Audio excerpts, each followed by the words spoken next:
बिस्मिल्लाहिर्रहमानिर्रहीम अल्लाहुम्मा सल्लि अला मुहम्मदिन अब्दिक व रसूलिक वल मोमिनीन वल मोमिनात वल मुस्लिमीन वल मुस्लिमात या रब्बि सल्लि व सल्लिम दाइमन अबदन अला हबीबिक खैर खल्क़ि कुल्लिहिम वल हबीबुल्लज़ी तुरजा शिफ़ाअतु लिकुल्लि हौलि मिनल अहवालि मुक्तहमी या रब्बि सल्लि व सल्लिम दाइमन अबदन अला हबीबिक खैर खल्क़ि कुल्लिहिम जज़ल्लाहु अन्ना मुहम्मद सल्लल्लाहु अलैहि वसल्लम व आलहु। ईद उल वही से हमारी आज 66वीं नशिस्त है, आखिरी सफ़ात हैं। इसमें हुकूकुल वालिदैन, उनका अदब और उसी पे बात चल रही है कि अल्लाह पाक ने वालिदैन के खिदमत वालिदैन की क्या अहमियत है। उसी को जारी रखते हैं कि तुम इस पर मुझे एक बनिए की हिकायत याद आई।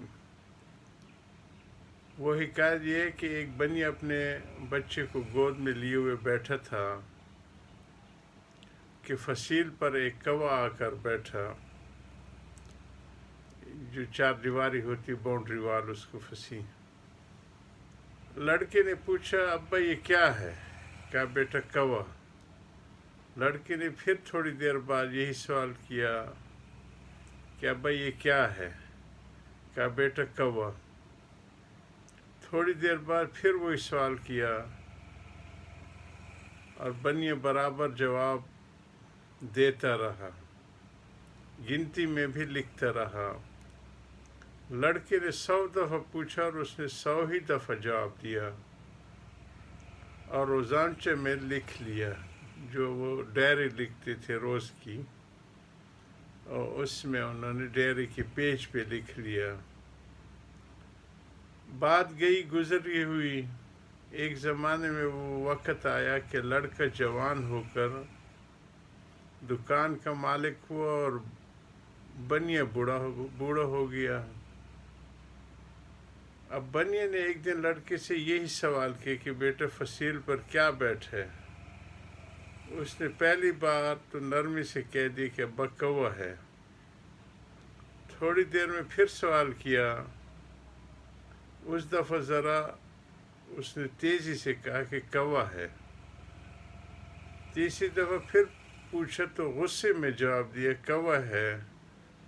चौथी बार उसने फिर पूछा तो बेटा कहते कि तुम्हारी तो अकल जाती रही है, बस एक बात की रट ही लग गई है। बनने का, अरे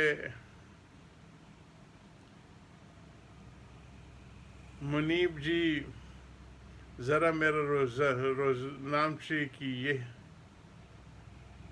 की भी लाना।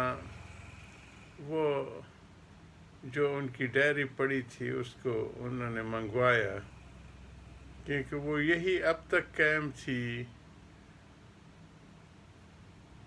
वो भी अब तक कायम थी, पानी में बही न थी। उसने खोल कर दिखलाया कि साहबजादे, तुम जब बच्चे से थे तो तुमने 100 दफ़ा ये सवाल किया था और मैंने हर दफ़ा मोहब्बत से जवाब दिया था कि बेटा कौवा है। मुझे 100 बार में भी गुस्सा ना आया था और तुम 3 ही दफ़ा में झुलाने लगे, आपे से बाहर होने लगे। शायद कोई ये कहे कि बच्चे की बातें प्यारी मालूम होती हैं, इसलिए उनसे नागवारी नहीं होती, और बूढ़ों की बातें प्यारी नहीं लगती, इसलिए गरां गुजरती हैं। मैं कहता हूँ कि ये सच है। बेशक बच्चों की बातें उनकी नासमझी और भोलेपन की वजह से तबन अच्छी लगती हैं, तो बूढ़ों की बातें नासमझी की वजह से अक्लन गरां न होना चाहिए, क्योंकि अक्ली दोनों में मुश्तरक है, क्योंकि अक्ल दोनों में मुश्तरक है। बस अगर वहाँ मोहब्बत की वजह से तबन नागवारी नहीं होती تو یہاں ادب اور تعظیم کی وجہ سے عقلاً ناگواری نہ ہونا چاہیے۔ شریعت یہی نہیں کہتی کہ تبھی ناگواری بھی نہ ہو، بلکہ شریعت کا یہ حکم ہے کہ اگر بوڑھے ماں باپ کی باتوں سے طبعاً ناگواری ہو تو اس کو ظاہر نہ کرنا چاہیے، عقل سے کام لے کر ان کو معذور سمجھنا چاہیے۔ اسی طرح سے عقلی ناگواری نہ ہوگی۔ چنانچہ حق تعالیٰ کی کیسی عنایت ہے، چونکہ وہ جانتے ہیں کہ انسان میں طبعاً بوڑھے آدمی کی بے ڈھنگی بات سے تغیر آ ہی جاتا ہے، اس لیے آگے فرماتے ہیں ربکم عالم بما فی نفوسکم ان تکونوا صالحین فإنہ کان للأوابین غفورا، یعنی حق تعالیٰ تمہارے دلوں کے حال کو خوب جانتے ہیں کہ تم کو بعض دفعہ طبعاً ناگواری ضرور ہوگی، اس لیے اس کے متعلق قانون بتلاتے ہیں کہ اگر تم صالح ہوگے، یعنی اس طبی اقتضاء پر عمل نہ کرو گے، تقاضے پہ، یعنی طبیعت میں ناگواری ہے اور اس پر روکے، تقاضا جو جوش اٹھتا ہے،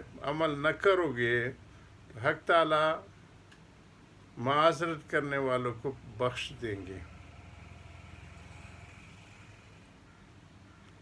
یہاں یہ بات بھی قابل غور ہے کہ للاوابین میں للتوابین سے ایک فائدہ مہمہ زائدہ ہے،